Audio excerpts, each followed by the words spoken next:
할렐루야.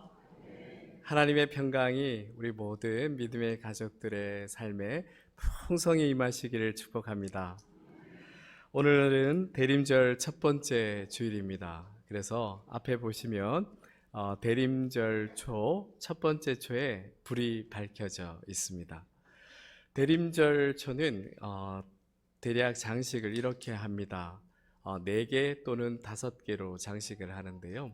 항상 5개일 수밖에 없습니다. 그것은 대림절, 사주, 그리고 마지막 성탄절까지 해서 5개가 이렇게 장식되어 있는데요. 우리는 늘 이 크리스마스 때면 빛으로 오신 예수 그리스도를 부릅니다. 빛으로 오신 예수 그리스도라는 그 의미를 우리 마음에 새기기 위해서 이 대림절 초에 불을 하나씩 밝히게 되는데요.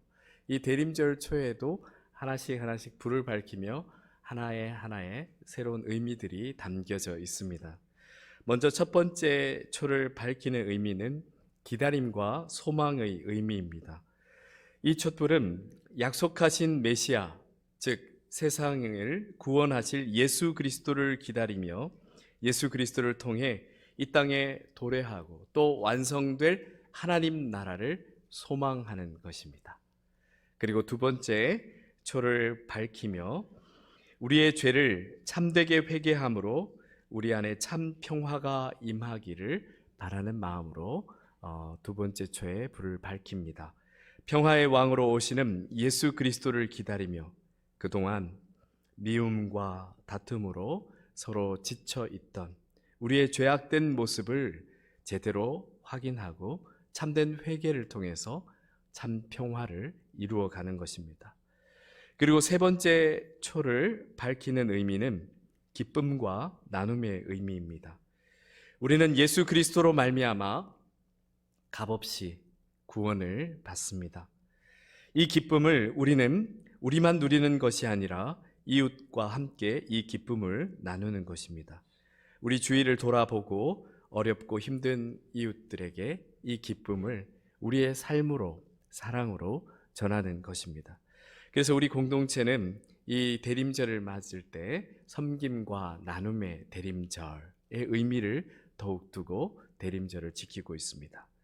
그리고 네 번째 초에 불을 밝히는 것은 만남과 사랑의 의미입니다.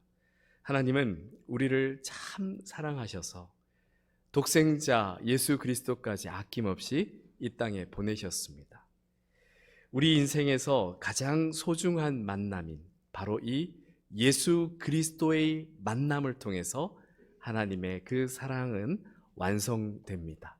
구원의 역사가 완성되는 것입니다. 그래서 만남과 그 사랑의 의미를 기억하며 네 번째 초에 불을 밝힙니다. 그리고 마지막에 있는 흰색 초, 가장 큰 초는 바로 예수 그리스도를 상징합니다. 예수 그리스도는 세상에 온 참된 빛 그 자체입니다. 그래서 오늘은 예수 그리스도, 빛으로 오신 예수 그리스도에 대한 이야기와 그 의미를 분명하게 기억하기 위해서 함께 나눠보고자 합니다. 예수님께서는 예수님 스스로도 이렇게 말씀하셨습니다. 나는 빛으로 세상에 왔나니 무릇 나를 믿는 자로 어둠에 거하지 않게 하려 함이로다. 그렇습니다. 예수님은 이 세상의 모든 어두움을 몰아내는 빛으로 오셨습니다. 하나님의 구원 역사는 이처럼 빛으로부터 시작됩니다. 하나님이 이 세상을 창조하실 때 가장 먼저 무엇을 창조하셨습니까?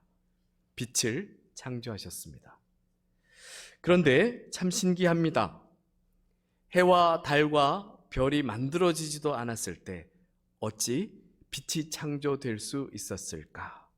왜냐하면 해와 달과 별은 창조의 순서의 네 번째 날 창조되었기 때문에 그렇습니다. 그런데 이러한 빛의 창조가 가능했던 것은 하나님이 바로 그 빛의 근원이었기 때문에 가능했습니다. 바로 그 빛이 창조된 이후에 비로소 이 세상 모든 만물은 그 생김새와 그리고 색상과 그 모든 것을 형체를 가지며 보게 되는 그 창조의 역사가 이루어집니다. 이처럼 하나님의 구원 역사의 특별한 순간에는 항상 빛이 먼저 있었습니다. 아브라함과 언약을 맺으실 때, 아브라함이 아직까지 그의 믿음이 확실해지지 못했을 그때에 하나님께서는 아브라함을 택하셨고 그의 후손들을 언약 백성으로 삼고자 언약을 맺으십니다. 심지어 그때는 해가 지고 어두운 저녁이었지만 횃불의 빛이 환하게 빛나면서 그 언약을 위해 준비된 제사의 고기 사이로 지나며 그 언약을 하나님께서 체결하셨습니다. 그러며 선포된 말씀이 있습니다. 아브라함아, 두려워하지 말라. 나는 내 방패요 너의 지극히 큰 상급이니라. 아멘. 이렇게 말씀하시며 그 빛 가운데서 하나님과의 언약이 체결되었습니다. 또한 애굽 땅에서 노예 상태로 부르짖고 있었던 이스라엘 백성들은 그들을 구원하여 주시기를 하나님께 구했을 때 하나님은 모세를 부르셨습니다. 어디에서요? 가시덤불 사이에 불이 활활 타오르고 있었지만 그 가시덤불이 타지 않고 빛을 발하고 있었습니다. 그 속에서 하나님께서 모세를 부르시고 그에게 이스라엘 백성들을 구원할 사명을 맡기시고 결국에는 이스라엘 백성들을 출애굽시키는 위대한 구원의 역사를 이루게 됩니다. 뿐만 아니라 신약 성서에 가장 많은 책을 집필한 성서 기자로서의 그 역할을 충실히 감당했던 사도 바울도 생명의 이 복음을 전하는 그의 사도로서의 첫 시작은 빛 가운데서 시작되었습니다. 바울이 회심하기 전에는 사울이라는 이름으로 살았습니다. 그는 그 당시에 예수 그리스도를 믿는 사람들을 박해하기 위해서 다메섹으로 가던 중이었습니다. 그런데 대낮의 빛보다 더 환하고 밝은 빛 가운데 그만 그는 엎드러져 쓰러집니다. 그리고는 잠시 눈이 멀게 되는데요. 그 환한 빛 가운데서 예수 그리스도의 음성을 듣게 됩니다. 그는 그 후부터는 지금까지는 그토록 예수 그리스도를 믿는 자들을 박해하며 살아왔었는데 그 참된 빛을 본 이후에는 그의 목숨을 다해 생명을 다해 예수 그리스도를 전하는 삶을 살아가게 됩니다. 이처럼 빛이 이 땅에 임하였다는 것은 구원을 의미합니다. 빛이 우리 가운데 임하였다는 것은 우리의 생명의 구원을 의미하는 것입니다. 이 빛은 단지 이스라엘 민족에게만 비치는 빛이 아니라 이 세상 모든 이들을 구원하기 위하여 비치는 빛입니다.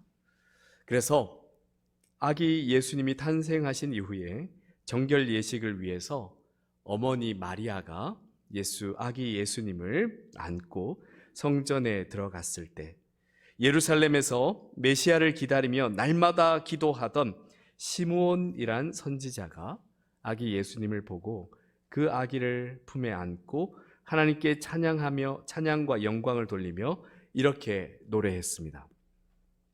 내 눈이 주의 구원을 보았사오니 이는 만민 앞에 예비하신 것이요 이방을 비추는 빛이요 주의 백성 이스라엘의 영광이니이다. 아멘. 사랑하는 성도 여러분, 이처럼 우리는 성경상에서 빛으로 오신 예수 그리스도에 대한 증언들을 많은 곳에서 찾을 수가 있습니다.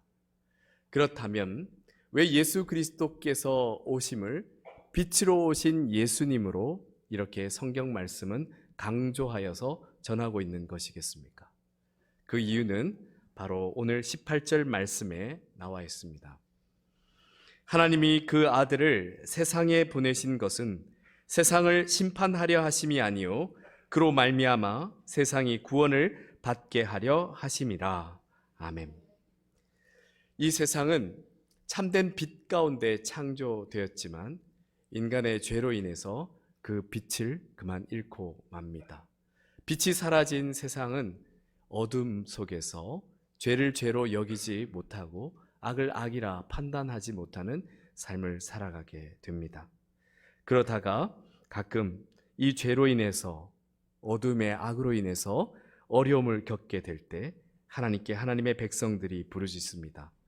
그때마다 지난 역사 속에서는 사사들을 보내시거나 왕과 제사장과 선지자들을 보내셔서 그들의 죄를 깨닫게 하시고 하나님의 뜻을 알리셨습니다. 그러나 이것은 너무나 제한적이었습니다. 마치 캄캄한 방 안에서 아주 작은 손전등 하나를 들고 켜서 이곳저곳을 그저 비춰보는 것에 불과했습니다.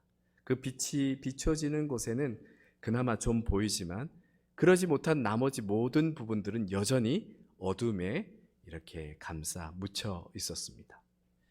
그러나 방 안의 전등을 이렇게 환하게 밝힐 때는 어두움이 그 방 어디에도 숨을 수 없을 정도로 다 어두움은 물러가고 환한 빛 가운데 다 드러나게 됩니다. 그렇습니다. 예수님께서 우리에게 빛으로 오신 것은 어두움이 물러가고 우리가 죄와 악을 분별하여 볼 수 있게 하심으로 말미암아서 죄와 악으로부터 떠나서 참된 생명의 길을 갈 수 있도록 하신 것입니다. 그래서 고린도후서 4장 6절에서 이렇게 증언하고 있습니다. 어두운 데에 빛이 빛이라 말씀하셨던 그 하나님께서 예수 그리스도의 얼굴에 있는 하나님의 영광을 아는 빛을 우리 마음에 비추셨느니라. 아멘. 사랑하는 성도 여러분, 빛으로 오신 예수 그리스도, 여러분의 마음을 환하게 밝히고 있습니까? 예수 그리스도께서 오신 그 빛이 여러분의 마음의 모든 어둠을 다 물러가게 하시길 축복합니다.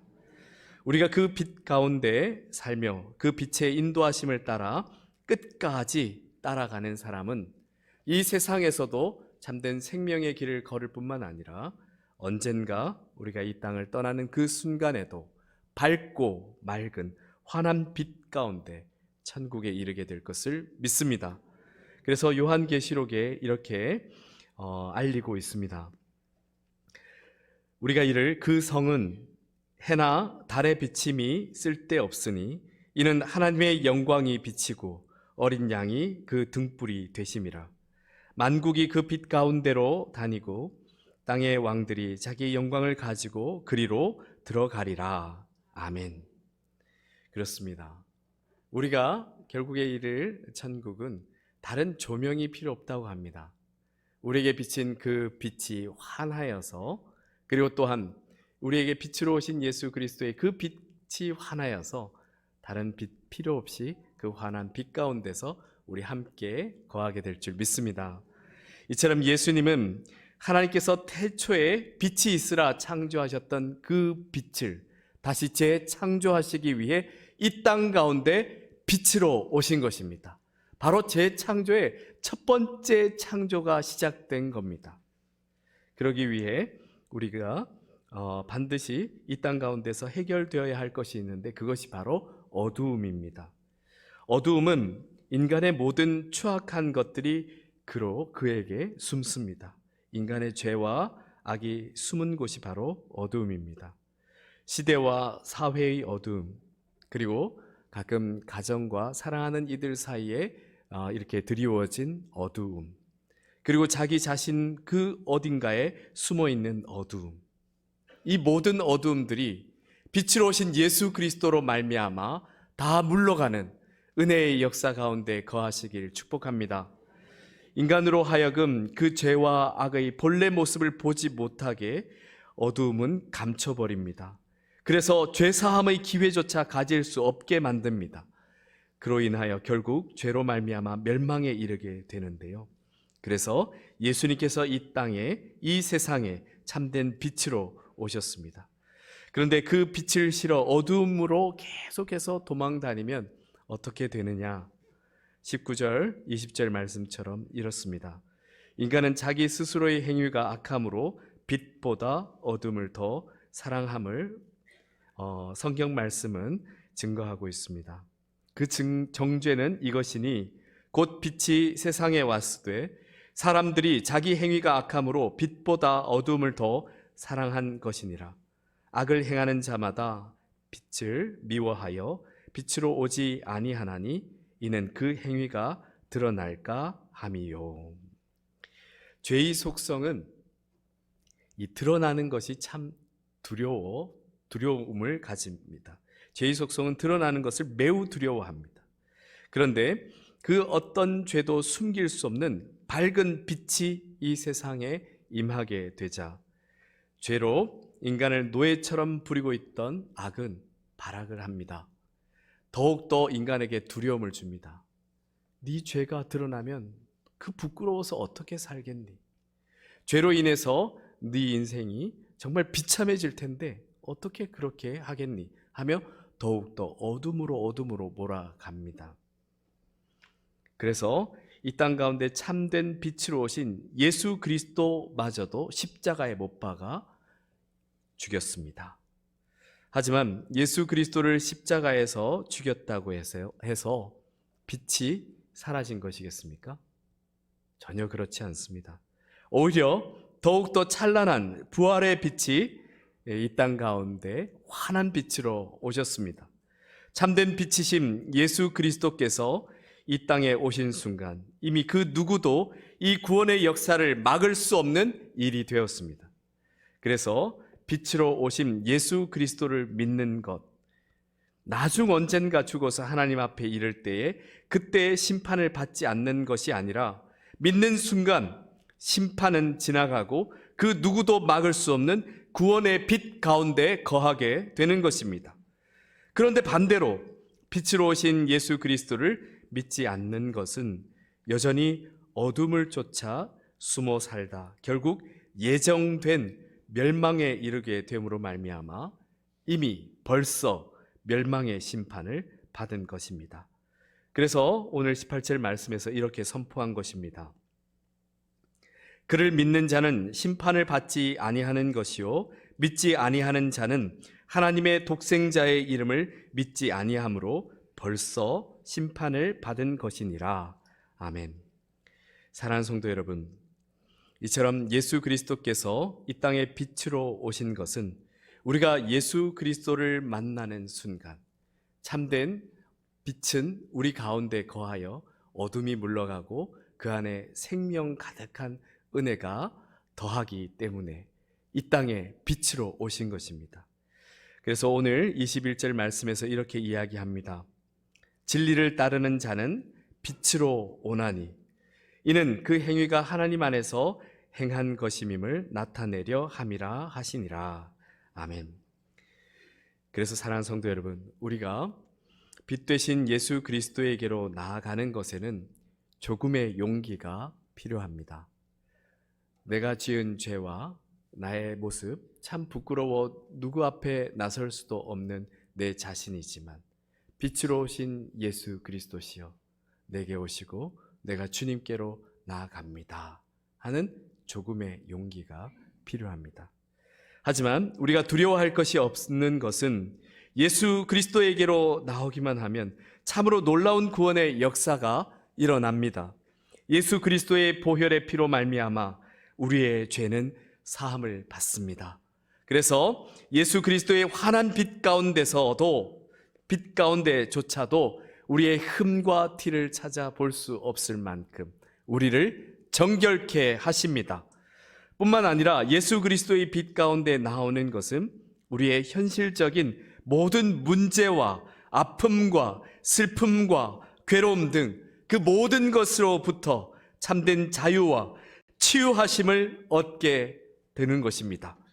그래서 구약 성경의 마지막 책 말라기에는 이렇게 기대하며 선포하는 마지막 메시지가 있습니다.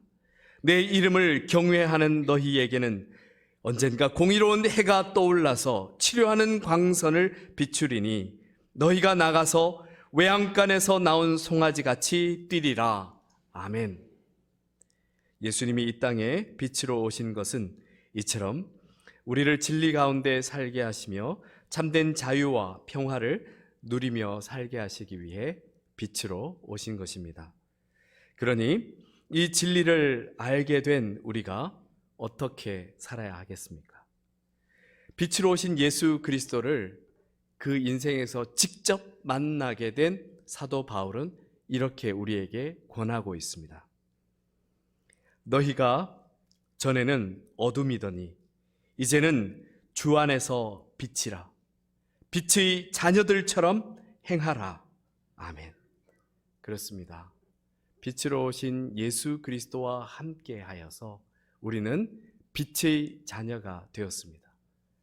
그렇기에 우리는 빛의 자녀답게 행해야 하는 것입니다. 빛의 자녀로서 빛의 열매를 맺어야 하는데요, 빛의 열매는 모든 착함과 의로움과 진실함입니다. 이러한 빛의 열매를 맺으며 살아가시길 축복합니다. 바로 이 자리 대림절의 첫 번째 초를 밝히며 그 빛의 의미를 깨닫고 빛으로 오신 예수 그리스도를 진실로 영접하는 자는 누구나 빛의 자녀입니다.